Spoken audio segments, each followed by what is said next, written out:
knowledge that I am Brahman, then there is an inner guru that's going to help me through that process. And of course, it's the grace of all the gurus and the prarthana, the prayers. But is that how it should be? Yes. How do I know I'm on the right path? First and foremost, stay on the path. I'm not sure whether I'm on the right path, therefore I'm not making any effort. No. Keep making the effort. The doing itself, the walking itself will teach you. So stay on the path, keep walking. As you said, Shravana, Manana, Nididhyasana, especially Shravana. Keep turning up, come for the next class. That is the right path. Study Vedanta, pray, meditate, serve, the 4 yogas. Selfless, not selfish. Devotion, not desire. Concentration, not distraction. And self-knowledge, not just other knowledge. Self-knowledge, not just other knowledge, Jnana Yoga, this one. Who am I? Concentration, not distraction, that is Raja Yoga, or Dhyana, meditation. Devotion, not desire, that is Bhakti Yoga. And selfless, not selfish, that is Karma Yoga. This is the right path. A good way of checking. Am I gaining strength or am I becoming weaker? Vivekananda says, if it makes you weak, reject it as poison. It's a good way of checking, am I on the right path? But most of all, keep walking on the path. Don't stop.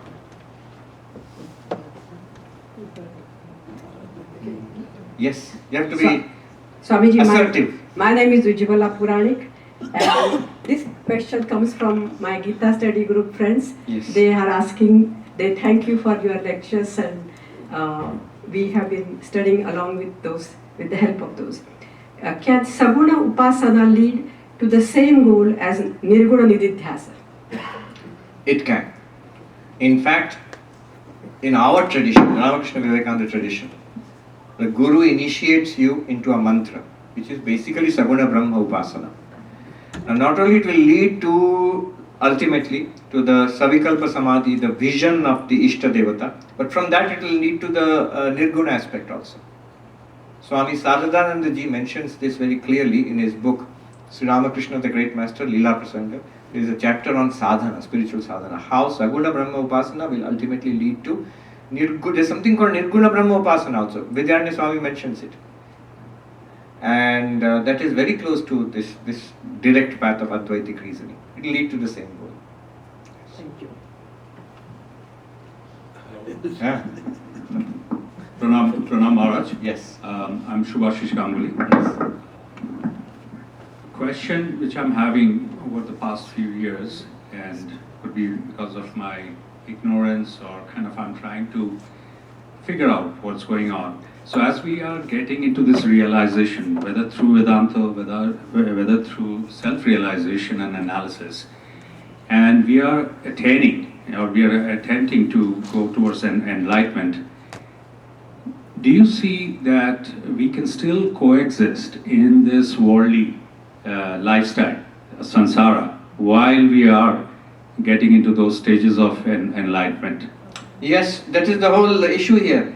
That's why Dasharatha commissioned Vashishta, go and speak to the Prince Rama, who wants to give up everything, all worldly life, doesn't want to become a king, wants to become a monk and go away and realize Brahman. And then the whole teaching here was given by Vashishta to Rama to show him how in the middle of all his royal duties, he can get married, he can be the king of the kingdom and do all the work and whatever has to be done and yet be enlightened. It is possible. That's the whole thrust of this.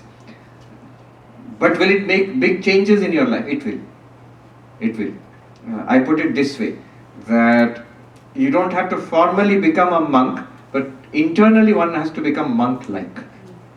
Internally one becomes monk-like over time. You can't stop it. Without knowing, it will become like that. Many things in which you lose interest. Many things you'll do just because it has to be done as a matter of duty, but you are not. That impetus is gone. Many people say that I lose the drive for it. I'm feeling a little worried. Earlier I used to be very competitive and you're losing the drive. That's a good sign. There must be a limit. Winning the rat race makes you a rat. So there must be a limit. Do it for some time. You want to earn money, be famous, get lots of Facebook likes, do it for some time. But do it just enough to see that there's nothing very deep or very worthwhile in this at all. It's just asking for more trouble, that's all. Then you move on. People may criticize. Swami Ashokanandaji, in one of his lectures in San Francisco, 1950s, he says that people may say, oh, mom is no fun anymore. Once she started going to the Vedanta center, she's no fun anymore. And I say to you, good riddance to bad rubbish. There must be a limit and there must be some level of maturity. What you do when you're 21, it's all right, you do it for some time. You know, there's Manhattan, the city that never sleeps. New York, the city that never sleeps. All right, you work for 5 days a week and then the next 2 days a weekend you party hard, work hard 5 days, party hard 2 days. But only for a short while. If you keep doing that when what you did at 21, if you're doing that at 51, something is wrong with you. One must snap out of it, become mature, grow up. This growing up is spiritual maturity. It will come anyway. It will come just through living life, it will come. It's much better if it comes quickly. Otherwise, life will teach us, but a lot of valuable time and energy will have gone. As we go through life, we not only realize that time is going away, energy is also going away. I read something alarming.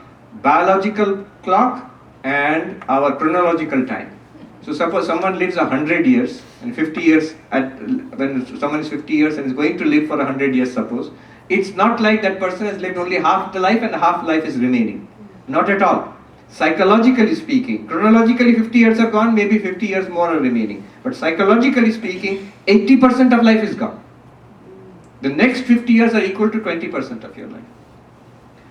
So time is going away. Energy is going away. Better to grow up and focus on. And see, this is the testimony of our human civilization. Across time, across civilization, all affirm again and again that spirituality is the most worthwhile goal of humanity. So in whichever form you come to it. I'm not saying you have to come to it only through Vedanta. Come to it through Christian mysticism, Islamic mysticism, come to it through Hindu bhakti, Buddhist meditation, whatever, whichever path. But come to it. Do it. Take it up. Some kind of spirituality must be there now. That's the sign of maturity. More and more I see, that's a sign of maturity in my book. Does the person have some spiritual pursuit? At least some serious spiritual question. Yes. Last question. Thank you, Maharaj. Dr. Mukherjee. My question is that,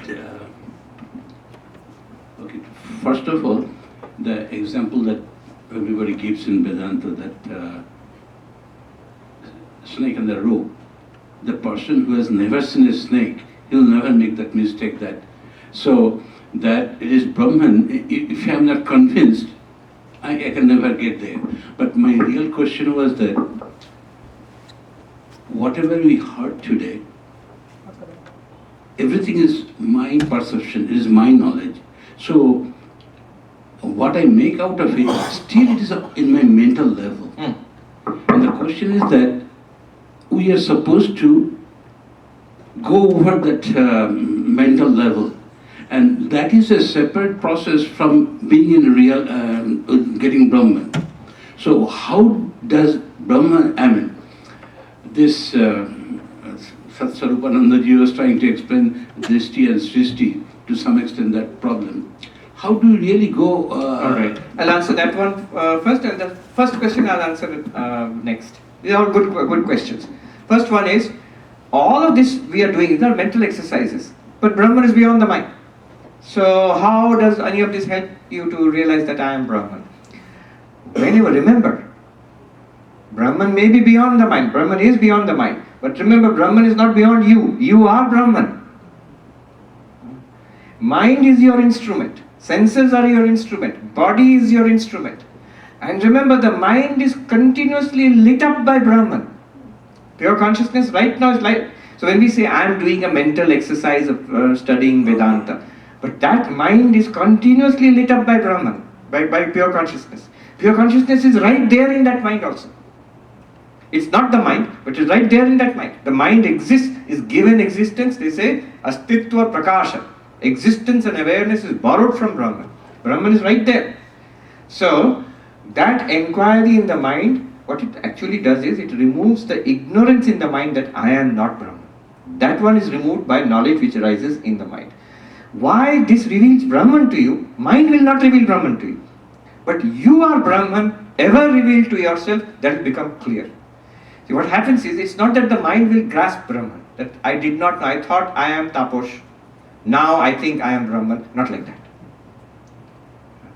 At one level it will happen, that I thought I was Taposh, now I think I am Brahman, that's still mind. Beyond that, in the fourth level which he is talking about, it is both hidden and open. It's what Vivekananda called an open secret.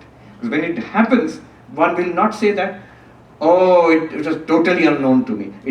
What will happen is, I will say it was there, I never somehow saw it. Why I never saw it, quote unquote saw it. Why I never saw it? Because of the ignorance of the mind. That ignorance was removed by all this exercise of Vedanta. After you realize that you are Brahman, Vedanta is not necessary anymore. Vedanta is the only one which says, Yatra Veda Aveda Bhavanti, where the Vedas also become no Vedas at all. Where is that? Brahman, your real nature, in your real nature. So, that is what I am trying to say, that it is not entirely, though it's a mental exercise, it's not divorced from Brahman. Brahman is very much there, permeating the mind, always available.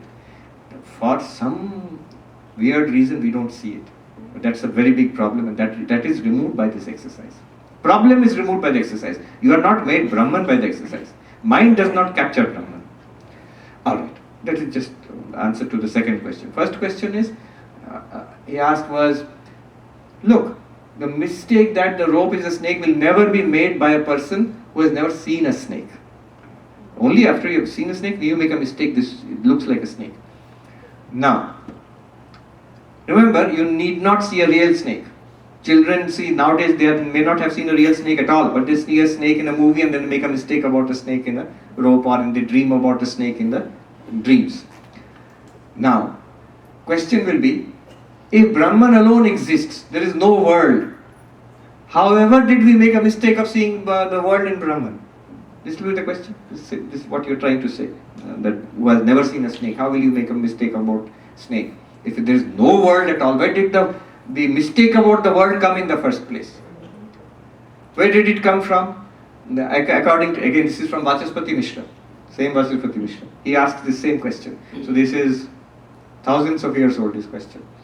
What his answer is, where did the mistake come from? This is from your last birth. What do you mean? Last birth you saw the world, that's why you are seeing the world in Brahman again. But why did I see my Brahman in the last birth? Why did I have a last birth at all? Because of the previous one before that. But where did this one start? That will be the next question.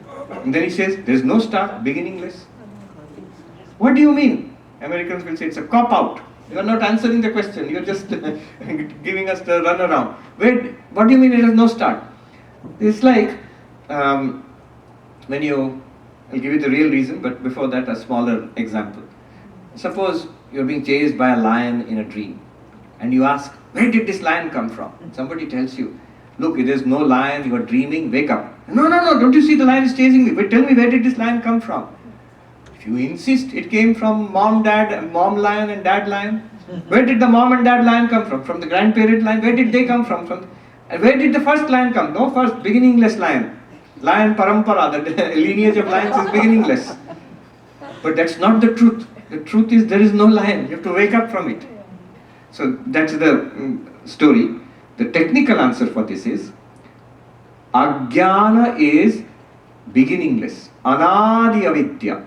Beginningless ignorance. Ignorance does not have a beginning. What do you mean ignorance doesn't have a beginning?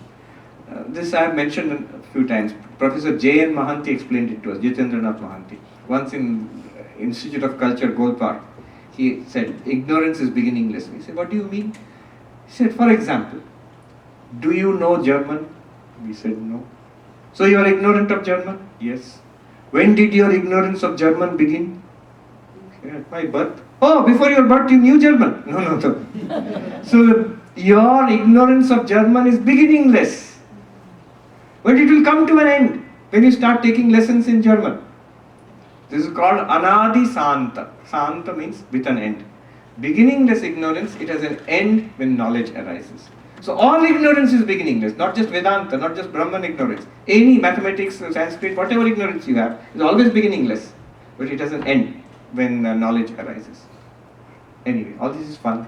This is all second level of knowledge of Brahman, reasoning, question, answer. So, still not enlightenment, it is second level in knowledge of Brahman. Good, let's wrap up now. Who's Yeah. The book is also mine. the book is yours? Yes. Oh, good, good. Would you please sign? All right. I've already written quite a bit on it. Oh, excellent. Yes, please go. Thank you, Maharaj. And it has been a very highly divineful session for more than about 2 hours.